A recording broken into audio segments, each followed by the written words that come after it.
Hi everyone, thank you for joining us today.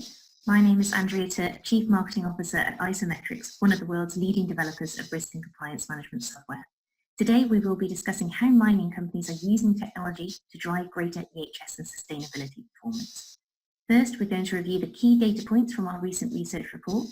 Then we'll discuss what the different stages of the technology journey really looks like for mining companies today. We'll bring it to life with a series of use cases before concluding the 6 strategic steps leaders can take in order to achieve their technology aspirations. Joining us today is John Kastner, Managing Director of our Americas office. John has over a decade's experience in EHS sustainability and compliance management. Throughout his career, John has worked with many of the major global brands across heavy industry, including mining, oil and gas.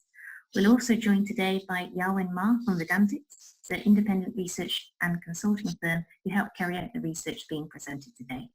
Yawen holds a BA degree in environmental management and is a senior analyst covering Vedantix research on EHS technologies, best practices and growth strategies. Thank you, Andrea, and welcome everyone again to today's webinar. The webinar is titled How Mining Companies Are Using Technology to Drive Greater EHS and Sustainability Performance. As Andrea mentioned, my name is Yawen, and I am one of the analysts in our EHS technology practice. We're very excited to be joined today at the IsoMetrix webinar. The role of technology is obviously one of the most significant megatrends facing many global multinational firms today. And for mining companies specifically with complex and dangerous site-specific operations, digital investments is a key value proposition to enabling more efficient flows of information and both providing potential to lower costs and increase productivity. So we're very excited to be here on the webinar today. For those of you who are not as familiar with some of the work that we do at Vedantix, we are an independent research and consulting firm. We're headquartered in London, and we also have global offices in New York City as well, which is where I'm dialing in from today. We're a firm that specializes in innovative technologies that optimize business operations. So we have a few different practices. I am focused in the EHS technology practice, but we also have separate practices covering energy, real estate, facilities, and maintenance management technology as well. In terms of the different types of research we cover, specific to EHS technologies, we look at enterprise-scale EHS software platforms, such as those provided by IsoMetrix, which we'll be covering in some detail later today.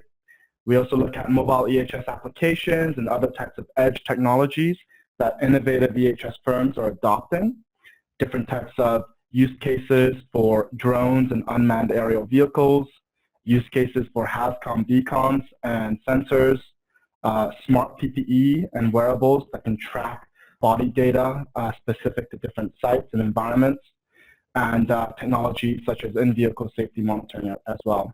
So it's a variety of different research, best practices, market size and forecasts, and various types of use cases on the corporate side.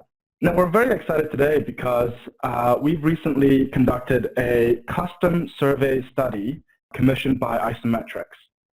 And to ensure everyone follows along with the webinar, I've highlighted a key theme here, which is mining companies should really embrace their technology vision by deploying a single enterprise-wide software for integrated management of site-level legal requirements.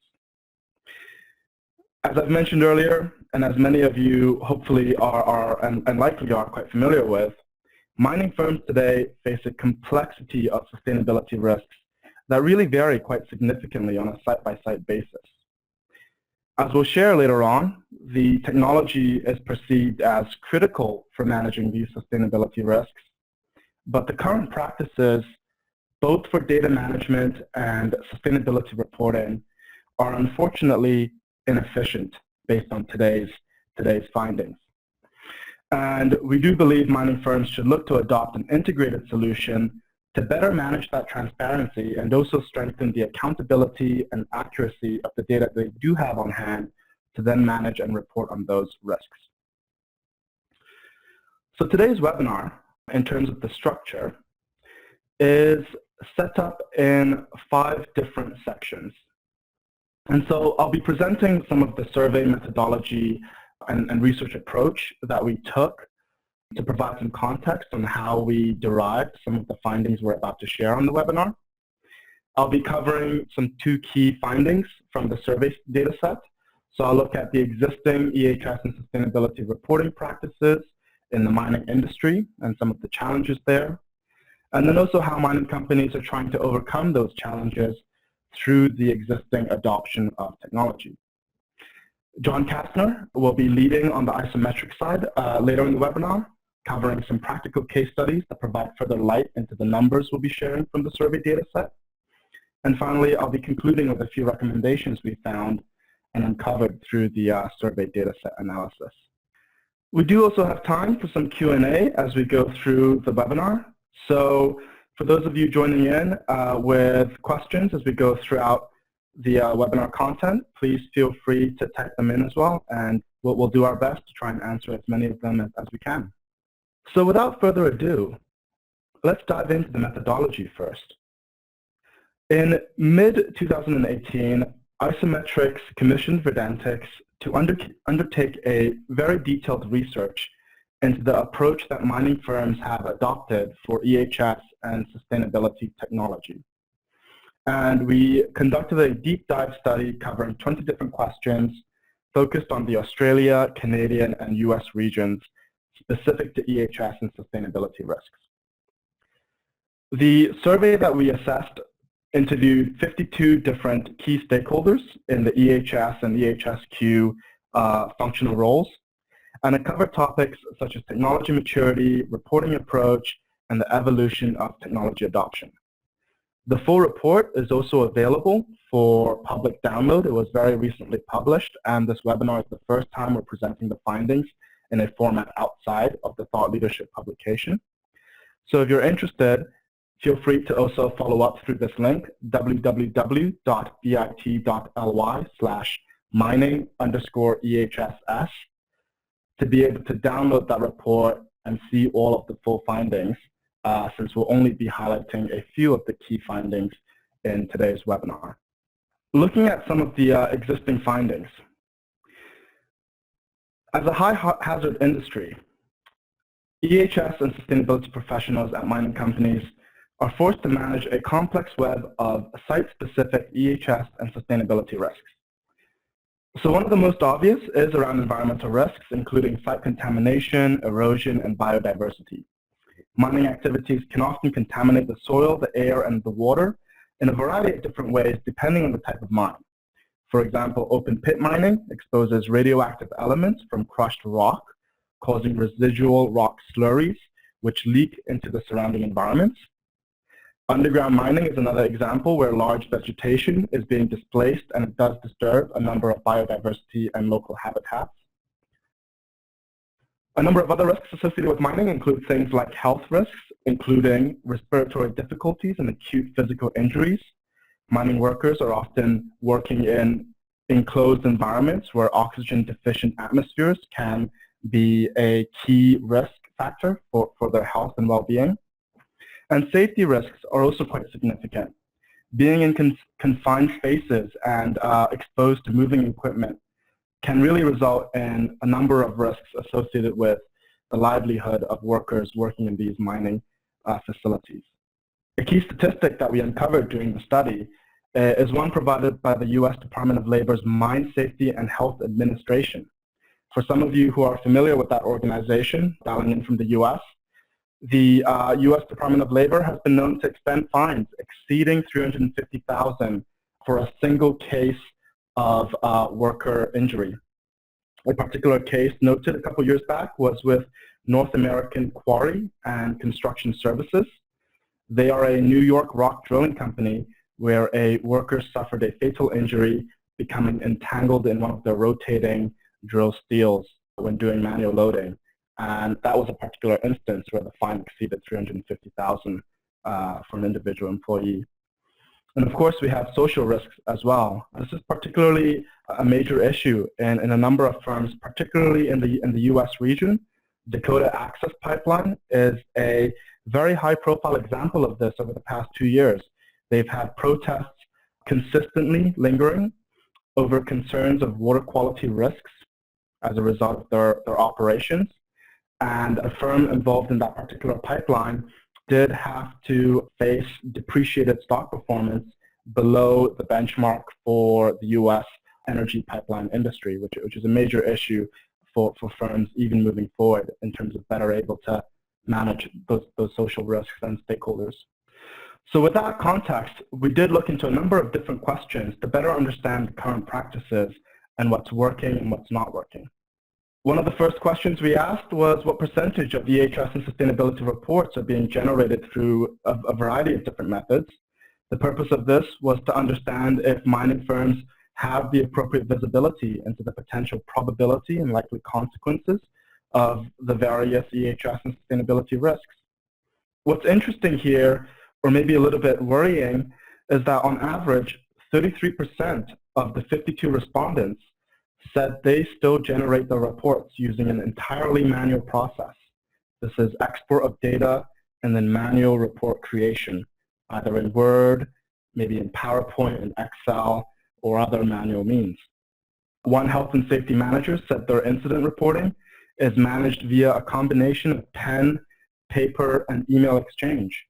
So for those of you listening in where you're still opting for this particular method, it's okay. There are a few other individuals out there in similar situations, but it certainly is not competitive means of managing your information and managing your EHS and sustainability risks.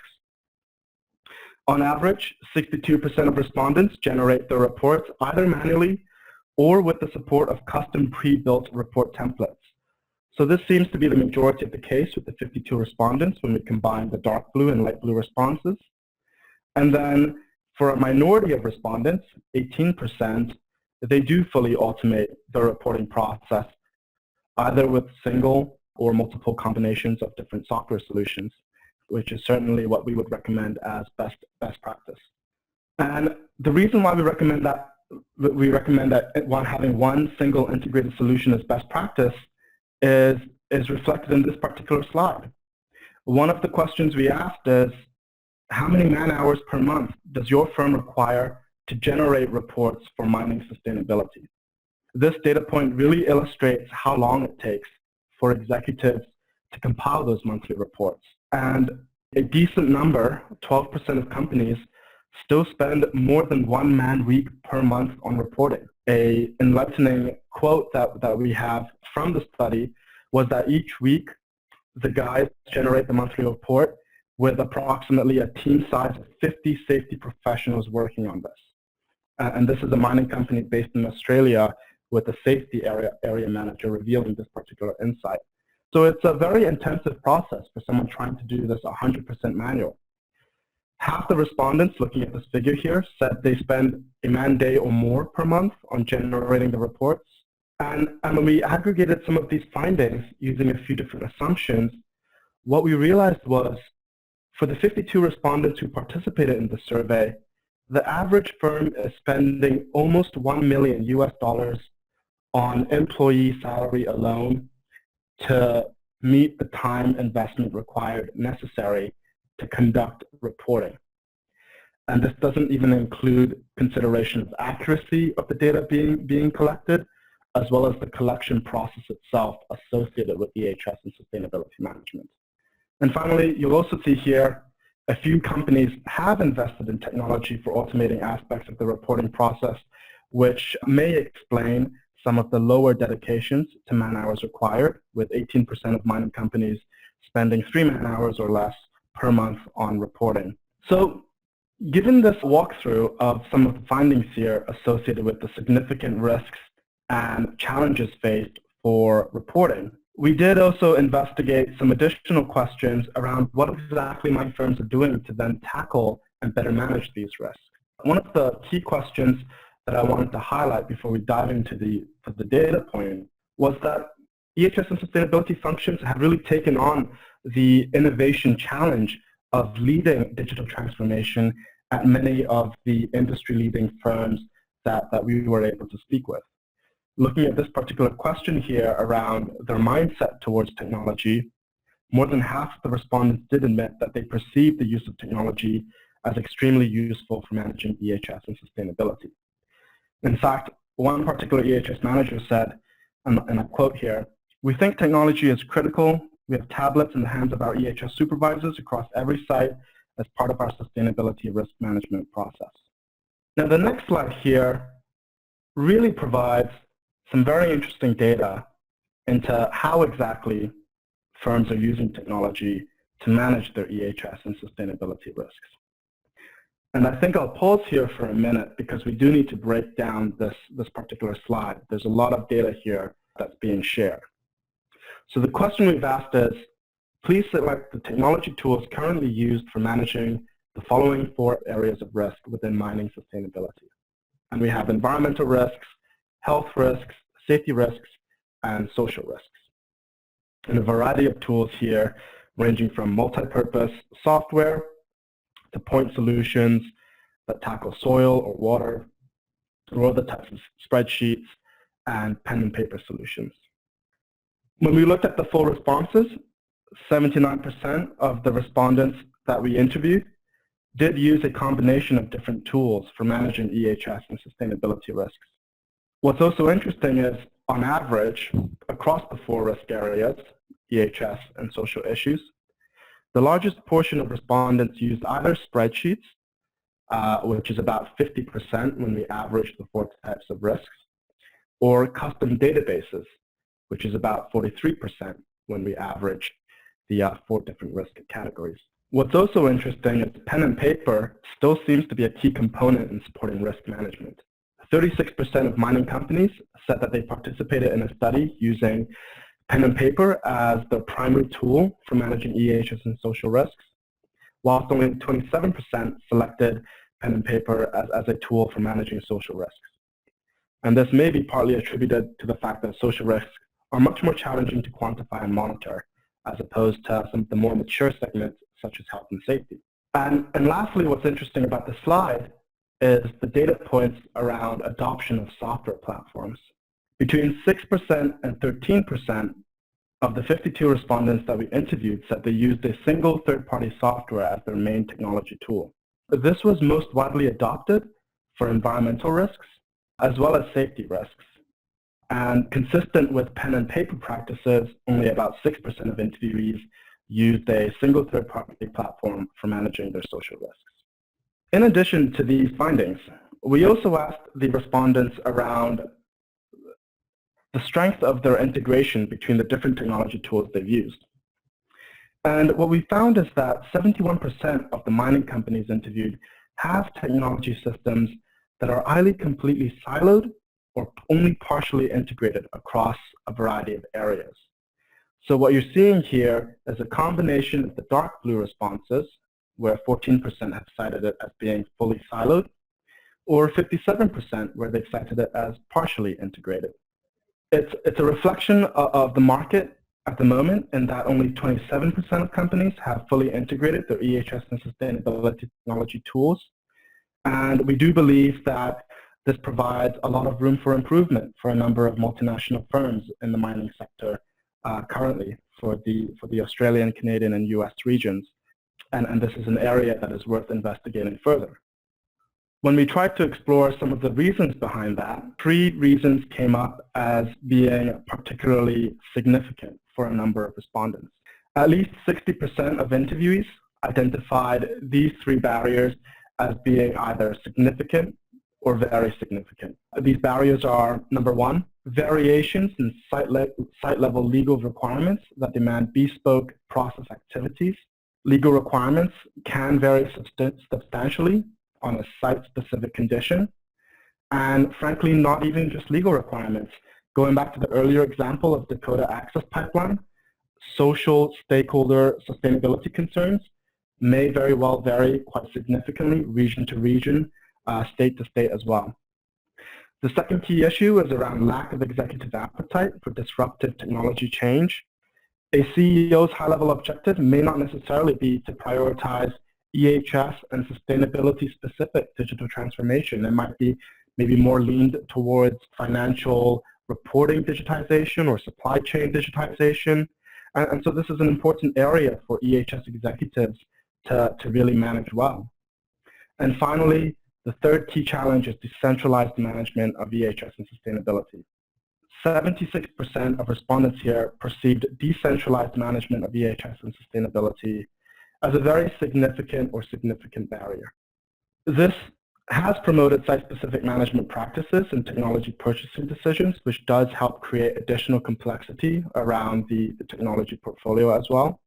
And there is a historic tendency to decentralize some of the management of EHS and sustainability at a site-specific level. So it's no full surprise that this is a major concern, but it's certainly one that we need to be cognizant of as well. And so without further ado, I do want to hand over to John to provide some more light on some of these findings from this particular study, and he'll be able to share some more IsoMetrix specific examples of the findings from this survey. Excellent. Thank you so much, Yawen. Appreciate that introduction and that overview. And yes, good afternoon or good morning, depending upon where you are in the world. Thank you very much for taking the time out of your day to join this webinar. We certainly appreciate it and hope that you find some good value in the information that we're sharing. As Yawen had mentioned, the information that he presented is the result of a survey that was conducted that has been converted into a report that is downloadable either via the link that Yawen provided, or you can contact IsoMetrix directly.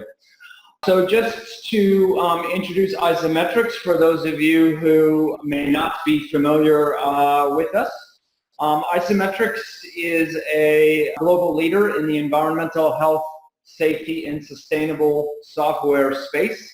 The company is headquartered in Johannesburg, South Africa, and really for the last 20 years have been trying to help companies manage their management systems via software. We tend to focus on the areas listed there below in bullet points, and we try to do so with a centralized risk and compliance mindset, particularly focused around things like critical controls management, which is extremely important, obviously, for those of you in the mining industry. We are a global company with our headquarters in South Africa, as mentioned, and then offices in Australia, Canada, and the United States. So obviously the results of the Verdantix research were structured and organized into some common findings, and at the same time, over obviously the course of many years, IsoMetrix has also, in a sense, created a profile of the common challenges that our customers in the mining and maybe more holistically in the mining, oil and gas, energy and extractive space all face. And what is it that they all have in common? The fact is that they're high risk. You work in high risk environments, as Yawen highlighted. You're certainly highly regulated. Most organizations are either multi-site or multinational. And in fact, and obviously there's lots of this going on in the mining industry today, you can become a multinational organization quite quickly via mergers and acquisitions. So certainly the types of changes that are going on are going to introduce new risks and new challenges. They're all focused on sustainability, and in that focus on sustainability, they tend to have an integrated risk mindset, mostly around what I'll call the HSEC world, so health, safety, environment, and community.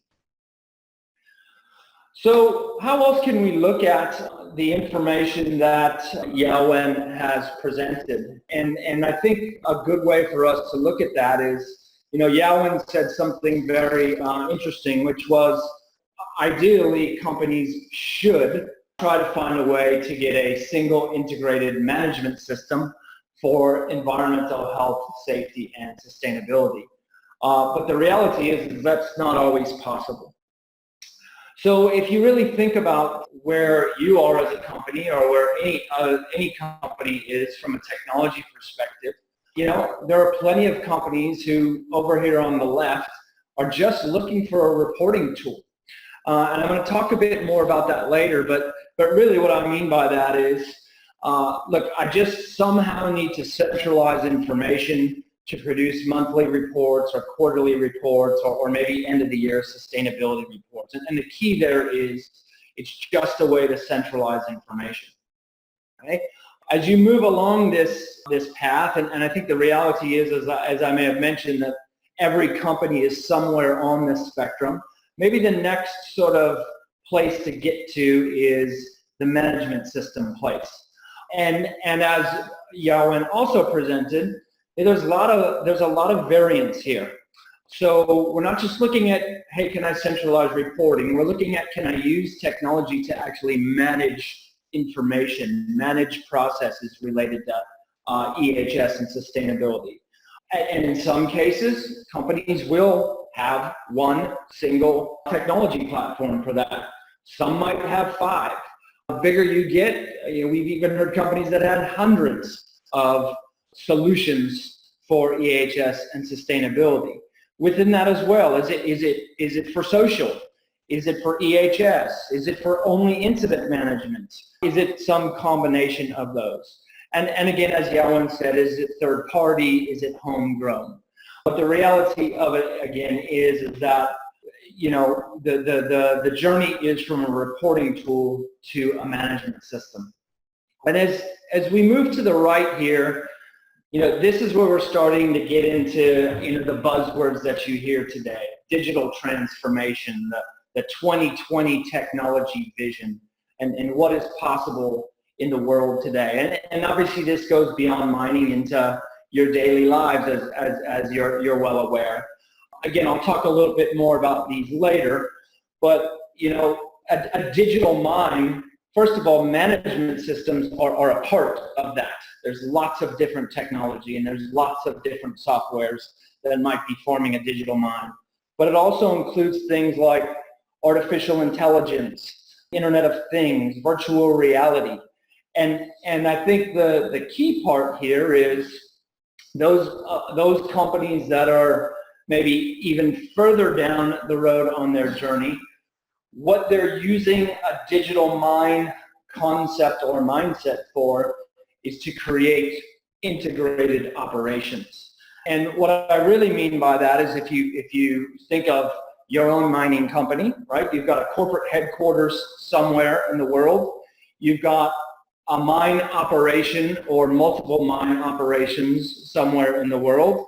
You might have a local or in-country office somewhere in the world. You might have ports and terminals. So how do you get all of those sites, all of those entities to get access to the same information to contribute to that digital mine and that centralization of technology? So coming back to where Yawen had left off, what I'm going to do is I'm going to take that roadmap concept and I'm going to give you some specific case studies or some specific examples of how mining companies are addressing these top 3 barriers via technology. And I'm not just going to focus on the management system concept. I'm going to try to give you different examples that we've encountered with our customers as well as with our partners, how you can maybe consider in your own organization where you might sit on this technology journey. Okay, so a reminder, these were the 3 top barriers preventing companies from maybe moving along on their technology journey, and more specifically, maybe moving to a single enterprise-wide software solution. So let me start with the first one here, variations in site-level legal requirements. Look, going back to my introductory slide there, multi-site and multinational. I'm sure I'm preaching to the choir here when I say that depending upon what country you're in, depending upon what province or what state you're in, you certainly are going to have variations in site-level legal requirements. Taking that one step further, you might have a variation in the type of mining operations. Maybe you're a coal company or a zinc company or a diamond company or a copper company, or maybe you're a diversified mining company. Maybe you do marine-based mining as well as land-based mining, which in a sense is akin to almost like onshore or offshore oil and gas. So combining all of those things together, we certainly know that there's a variation in site-level legal requirements. Now, while the next bullet point isn't necessarily driven by legal requirements, certainly from a social sustainability perspective, the concept of local content and that social license to operate certainly has an impact there.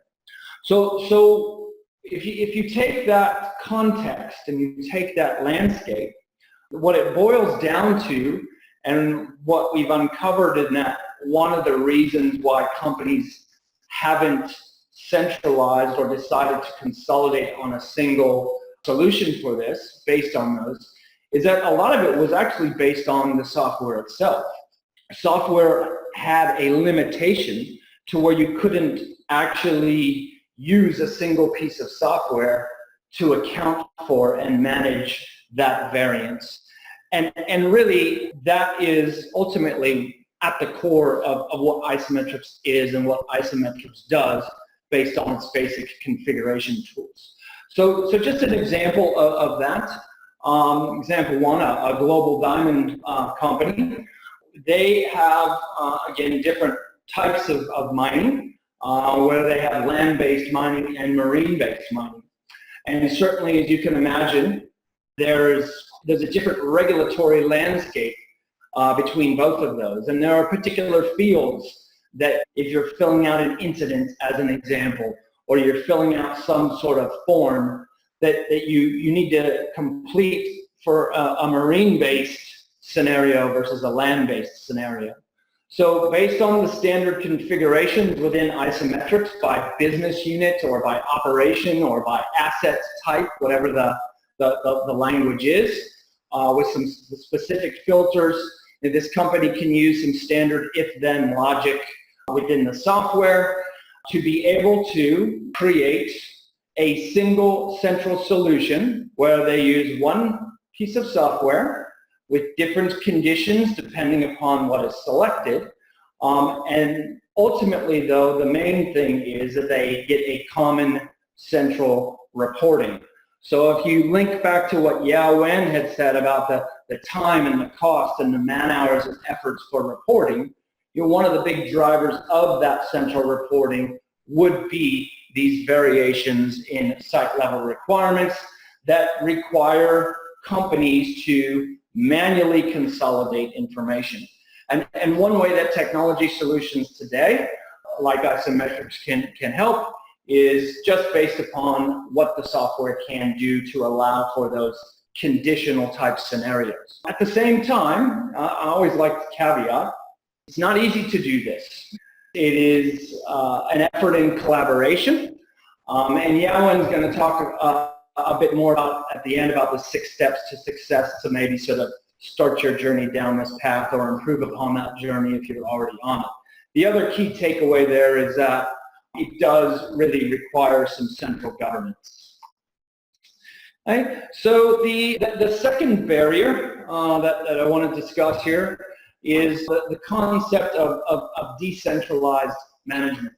Look, again, preaching to the choir, specific mining sites have their own mine managers, their own mine operation managers, their own budgets, so on and so forth. And there's plenty of mining companies out there who want those mine sites to operate independently, and they have been doing so for years.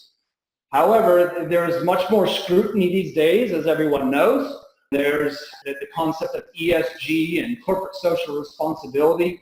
The rise of social media has certainly put a lot more pressure on corporate headquarters to be able to at least centralize reporting.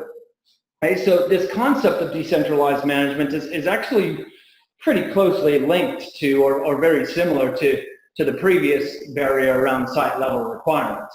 Whether it's a legal thing or whether it's just a decentralized management approach, the reality of the business landscape is that you have individual sites potentially doing individual things. But again, a corporate office needs monthly reporting, potentially quarterly HSEC reporting, and most mining companies, if not all of them, do produce a sustainability report. So where is all that data coming from? An example of how some of our customers are overcoming this challenge. And this is what I mean by saying, even though maybe you should move, and there are benefits to moving it, that doesn't necessarily mean that that's a reality. So this case study is actually the anti-management system.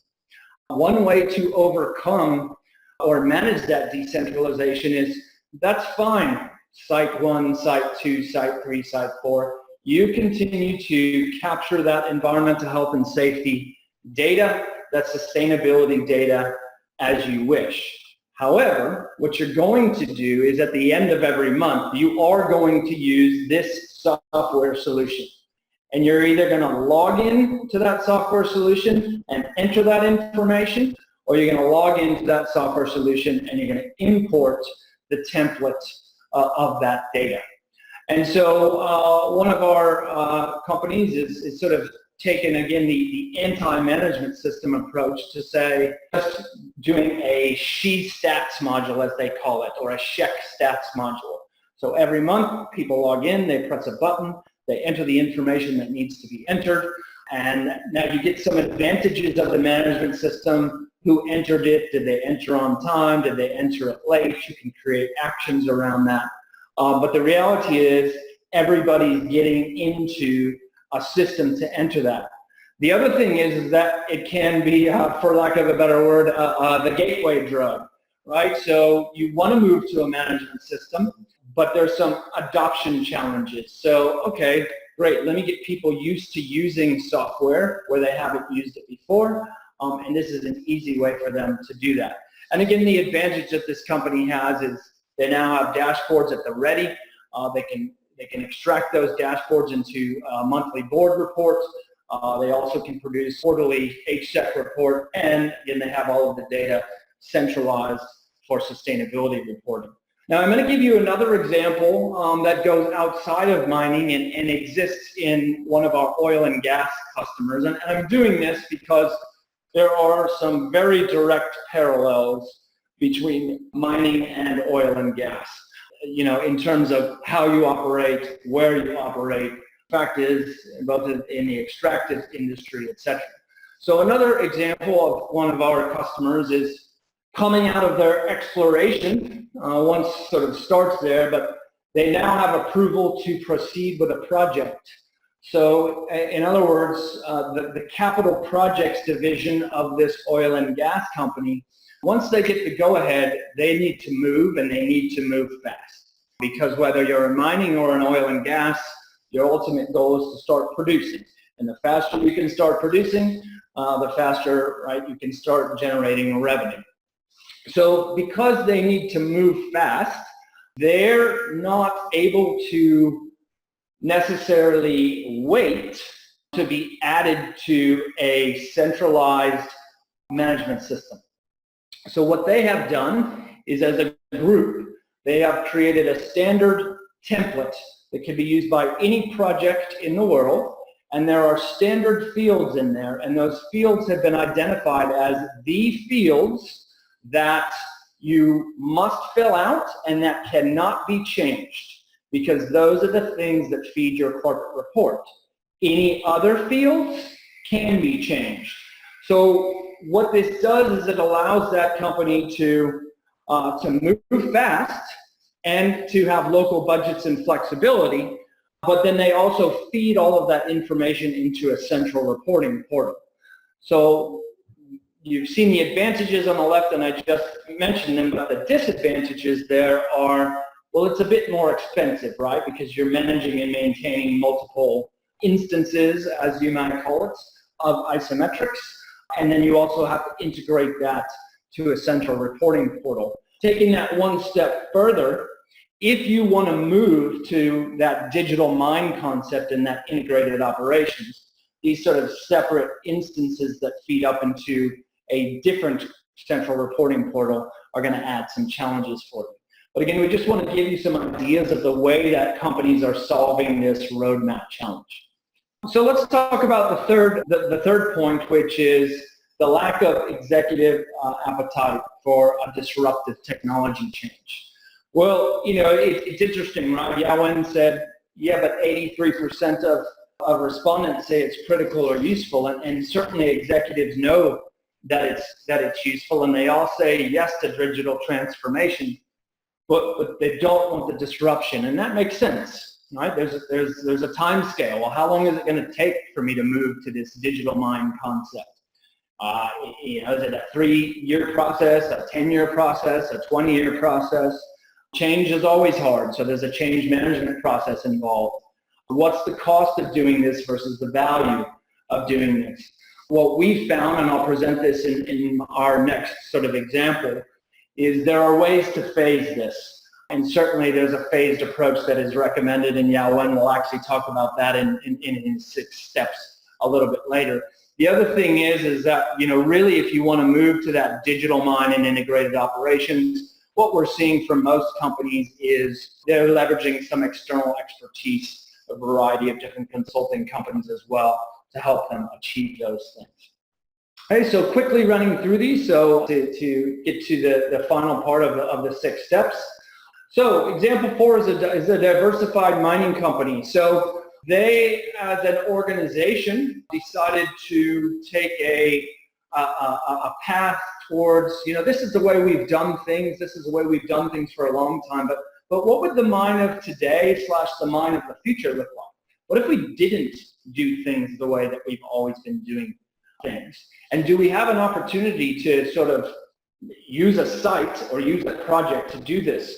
So again, from that phased approach concept, this mining company chose a single site to really explore this mine of the future concept.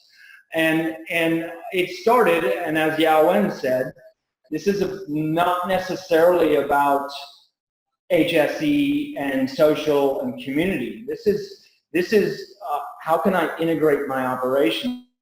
Undertaking the implementation of a new HR system, new finance, a new maintenance management system, and an HSEC solution like IsoMetrix.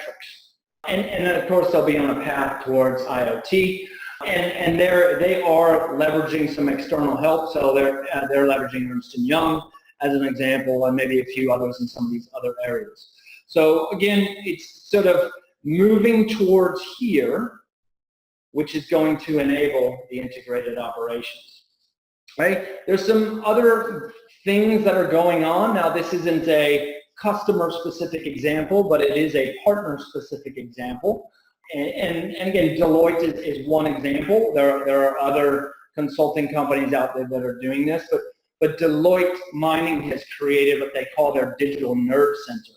And basically what that is they are leveraging all the different technology tools that are out there. So artificial intelligence platforms, the Internet of Things, virtual reality for training, various technology tools like IsoMetrix for HSEC. And they're putting it all into one centralized sort of data center or nerve center, as they call it. And that's really bringing, again, together a whole bunch of information. So again, it's the digital mind enabling integrated operations. And then finally, one last example from the oil and gas industry. Depending upon your company and depending upon maybe how big you are, depending upon the way you work, it may not be possible and may not even be beneficial for you to choose one integrated software. So we work with a large oil and gas super major who actually went through a digital strategy process, and what they did was they narrowed it down to 4 softwares across the HSEC world, and so they're in the process of or already using each of those, and their next step is pushing data between those platforms, which again is also an interesting one because there's some competition there, but also it's about taking all of that information and pushing it into a data lake so that you can then connect that with production information and quality information and other technology tools that are also providing information. Again, it's a digital strategy for integrated operations, including HSEC. Okay? So, really just sort of ask yourself, where am I on this? And I think we've got plenty of examples beyond these that we can potentially share with you. So if you want to discuss those any further, certainly please feel free to reach out to us. But really, the reality is whether it's just moving to a reporting tool, just moving to a management system, or moving further down the line, what we've done is we've provided a basic 6-step process to enable you to get there. And that is where I will hand it back over to Yawen to discuss that. Thank you, John. So as John mentioned, there is certainly a maturity curve when it comes to the adoption of technology for managing your EHS and sustainability risks. But having said that, the unique circumstances, your large multinational corporate environment does dictate somewhat the level of integration you can really enable for the various types of tools that you would like to adopt, whether it's the enterprise EHS software solution or portions of the dashboard for reporting specifically, or other types of module-specific solutions or edge tech integrations. And so what we've done through the study, and also through some of the findings from the conversations with the 52 respondents, is that there are really 6 steps here that seem to provide mining companies with the best path forward to enable them to bring their technology vision to a reality specific to the EHS and sustainability management field. And so the 6 steps we've outlined here are, first, to really establish the rationale and expected business benefits of your technology vision, and to really have a clear set of quantifiable goals for what you're hoping to achieve and benefit from through the technology strategy you'd like to implement. The second one is to map the existing processes and technology solutions at all your different relevant sites to be able to understand what are the current as-is processes that you're using to collect the data and manage EHS and sustainability risks, and are there ways to optimize them or strengthen the efficiency, the effectiveness, the accuracy of the process so you have higher quality data to then use to make better decisions moving forward. The third one is to liaise with vendors to determine the types of solutions that could best match your requirements. To be frank, when we're covering EHS technologies, it can be a very overwhelming landscape to be in, especially for someone starting with a pen and paper and Excel-based environment. There are many different types of modules that potentially could be something you'd like to look into. There are many different types of edge technologies, mobile applications being some of the more common ones, but also smart PPE and drones and unmanned aerial vehicles, and different types of fleet telematic solutions that can be used that would also help you automate the data collection process. Next, we have developing a phased rollout plan, as well as building a formal business case to help higher-ups receive and provide that buy-in support necessary for the implementation. And finally, we have selling your vision to the various different individual stakeholders, especially those who are going to be using the software and those who are going to be accessing it on a day-to-day basis to provide you that information or to pull those types of reports needed. We will go through each one in a little bit more detail, and again, feel free to jump in with any questions if you have them as we go through them throughout the different solutions. So with the first one on establishing your rationale and expected business benefits, there are a variety of different ways to do that.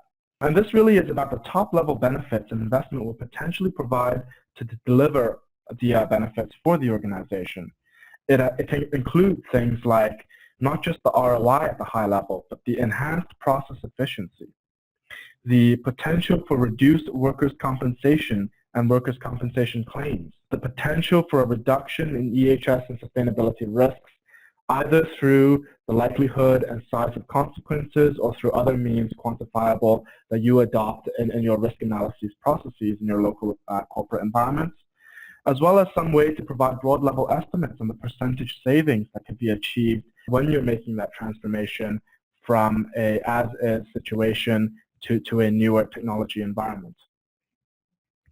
When we look at mapping the different types of existing processes, this can be something that potentially you could even work with a partner on John mentioned, for example, Deloitte having a mining-specific digital nerve center to provide some sort of industry-specific expertise, not just around the mining sector and their best practices for managing EHS and sustainability risks, but also best practices around getting a clear sense of what are the existing processes that need to be supported when you adopt and translate that practice to new technology environments, and whether there are opportunities to make that better.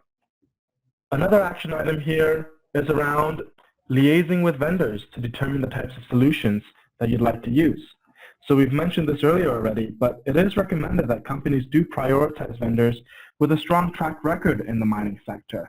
The mining sector, as many of you are well aware, definitely requires some very specific, site-specific solutions that take into consideration all aspects of environment, health and safety, and social risks. And certainly when you're assessing different types of EHS software solutions and technologies to adopt, being able to provide those types of social sustainability capabilities will be important to addressing local stakeholder needs. It is important to talk about this concept of a phased rollout plan too. Typically, we do recommend large multinational firms who are adopting a large-scale 100, 300-plus site deployment of multiple different modules to look to a phased rollout of their EHS solution.